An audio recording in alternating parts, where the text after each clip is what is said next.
Salut tout le monde, aujourd'hui on va parler de la MLB. Donc la MLB, c'est quoi, dis-moi?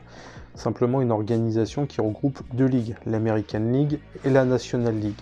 Chaque ligue a ses propres règles et regroupe 3 divisions de 5 équipes. Il faut savoir quand même que la MLB, c'est 2644 rencontres qui sont réparties d'avril à fin septembre. Aussi, sur les 162 matchs que joue une équipe lors de sa saison régulière, il faut prendre en compte que c'est 81 matchs à domicile et 81 matchs à l'extérieur. Il y a 13 matchs contre les équipes de la même division, ce qui fait un total de 52 matchs. 6 ou 7 matchs contre les équipes de la même ligue, entre guillemets, donc des autres divisions, ce qui fait un total de 64 matchs, ce qui fait un total quand même de 162 matchs par équipe sur une période de quelques mois, ce qui est quand même énorme. À la fin de cette saison régulière, on a ce qu'on appelle les playoffs, qui va opposer les meilleures équipes de chaque ligue, chacune de leur côté, pour après avoir un champion sur la National League et l'American League qui s'affronteront pour le World Series, ce qui est le trophée ultime de la MLB. La MLB regroupe 29 équipes ou franchises américaines et une canadienne à Toronto. Avant, il y avait une équipe à Montréal, les Expos, mais elle a déménagé il y a 20 ans pour partir à Washington, ce qui est devenu maintenant les Washington Nationals. En MLB, les équipes les plus titrées sont les Yankees, 27 titres, les Cardinals de Saint-Louis, 11 titres, les Red Sox de Boston, 9 titres, les Athletics d'Oakland, 9 titres, les Giants de San Francisco, 8 titres, et les Dodgers, alors je sais pas si c'est à jour, faudrait que je regarde, mais c'est 8 ou 9 titres, avec le titre de 2024. Alors ce qui est marrant, c'est qu'en MLB, comme il y a deux ligues, l'American League et la National League, et comme j'ai expliqué un peu plus tôt dans la vidéo, c'est que chaque ligue a ses règles. La principale différence provient de l'American League. En fait, tu as le droit, depuis 1973, à un frappeur désigné qui ne fait pas partie des 9 joueurs sur le terrain, ce qui est à l'inverse de la National League, où les 9 joueurs de terrain doivent passer à la batte. En American League, c'est pas le cas. Et il y a une autre règle qui est assez marrante, c'est qu'en National League, en fait, quand un match se prolonge, il peut pas dépasser jusqu'à 1h du matin, heure locale du match. Tandis qu'en American League, on peut jouer toute la nuit en fait. Je vais revenir vite fait sur le système des divisions qui existent en National et en American League. Je vais commencer par l'American League.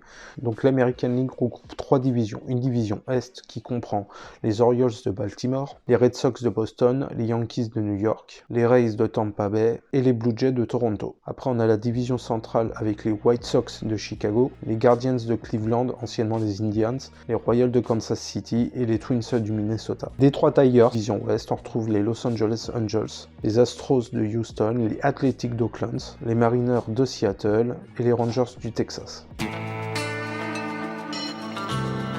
Et en National League, on retrouve pareil, 3 petites divisions, l'Est, Ouest et Centrale. Elles sont composées pour celle de l'Ouest des New York Mets, des Braves d'Atlanta, des Marlins de Miami, des Phillies de Philadelphie et des Washington Nationals. Dans la division centrale, on retrouve les Cubs, l'équipe chère à Barack Obama, les Reds de Cincinnati, les Brewers de Milwaukee, les Pirates de Pittsburgh et les Cardinals de Saint-Louis. Et en finalité, dans la division Ouest, on retrouve les Diamondbacks de l'Arizona, les Rockies du Colorado, les Dodgers de Los Angeles, les Padres de San Diego et les Giants de San Francisco. Je voudrais juste faire une petite aparté en particulier, c'est qu'il faut voir les équipes, les franchises, pas du point de vue européen. En fait, ce sont des ligues fermées. Il n'y a pas de montée et de descente. Tu peux terminer dernier de la saison, tu resteras quand même dans le top niveau du sport. Malheureusement, ces franchises, c'est à double tranchant. Certes, tu ne peux pas descendre, mais tu peux déménager. Ce qui est arrivé à multiples reprises. Par exemple, les Dodgers, à la base, ne sont pas de Los Angeles, ils sont de Brooklyn. Et le club a été revendu et a déménagé en Californie. Ce qui est pareil pour les San Francisco Giants. À la base, c'est les New York Giants.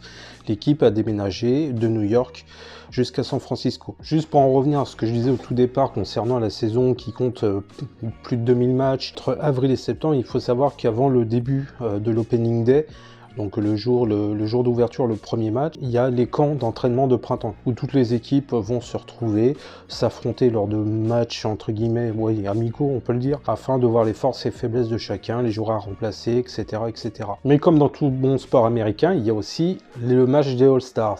Et oui, c'est pas qu'en NBA. Il existe un match des All-Stars dont il y a une catégorie que beaucoup de gens aiment, le Home Run Derby, où il y a les meilleurs batteurs de la ligue qui vont s'affronter en match éliminatoire, comme on peut le retrouver dans certaines coupes du monde, avec des quarts, des demi et une finale. C'est un des événements favoris de l'American Pastime, qui est l'autre nom du baseball. Et puis en finalité, lors de ce match All-Star, il y a une équipe qui est composée des meilleurs joueurs de l'American League contre les meilleurs joueurs de la National League, ce qui est tout à fait logique. Il y a aussi en MLB ce qu'on appelle le Hall of Fame, qui regroupe les meilleurs joueurs de l'histoire de la MLB. Les premiers joueurs qui ont été élus au Hall of Fame en 1936, donc à la création quand même de cette institution, sont Ty Cobb, Walter Johnson, Babe Ruth, Christy Mathewson et Honus Wagner. Je voudrais revenir sur un point particulier qui a existé de l'époque de la MLB. Alors comme vous le savez sûrement, les États-Unis ont était pendant très longtemps un pays de ségrégation raciale. Et là, malheureusement, le baseball n'y a pas échappé. Il y avait la Major League Baseball à cette époque n'était composée que de joueurs européens, caucasiens du moins. Et les joueurs afro-américains avaient leur propre ligue qui portait le nom de, je vais pas le dire sinon YouTube va me faire sauter la chaîne, ça serait dommage au bout de vidéo. Donc de N-World League qui regroupait tous les joueurs afro-américains qui avaient quand même un certain niveau, même un très bon niveau. Pour preuve, beaucoup de joueurs qui étaient dans cette ligue si particulière ont intégré la MLB en suivant les pas de celui qui a été Jackie Robinson, qui a été le premier joueur afro-américain à jouer en Major League Baseball. Il jouait d'ailleurs à l'époque pour les Dodgers de Brooklyn. D'ailleurs, Jackie Robinson méritera, et ça c'est tout à fait normal pour lui rendre hommage, un épisode particulier. Je vous invite, si vous pouvez, avoir le film 42 qui retrace l'histoire de Jackie Robinson. Quand on regarde la carte quand même des États-Unis où se trouvent les équipes, il y a quand même une énorme disparité. Je dirais quasiment les 2/3 des équipes se trouvent au nord-est des États-Unis, autour des Grands Lacs et autour des mégalopoles que sont New York, Boston et Philadelphie. Après on retrouve des équipes en Californie et ça et là des équipes éparpillées en Floride, au Texas et quelques équipes dans le Midwest comme les Cardinals de Salil, Kansas City et les Arizona Diamondbacks. Et fait marrant, c'est que les Royals de Kansas City ne se trouvent pas dans le Kansas mais dans le Missouri. Vous pouvez vérifier, c'est pas une connerie. Il n'y a aucune franchise dans l'état de l'Alaska ou d'Hawaï qui sont le 49e et 50e état des États-Unis. Et on trouve, comme je l'ai dit en début de vidéo, une franchise étrangère, enfin entre guillemets étrangère, une franchise qui se trouve au Canada, à Toronto, les Blue Jays. Bon, j'espère que cette vidéo t'a plu, elle n'a pas vocation à être hyper précise sur tous les domaines de la MLB, elle a juste petite chose à éveiller ta curiosité envers ce superbe sport qu'est le baseball. Faut surtout pas hésiter à aller se documenter, regarder, voir, etc. Prends soin de toi et encore merci. Salut.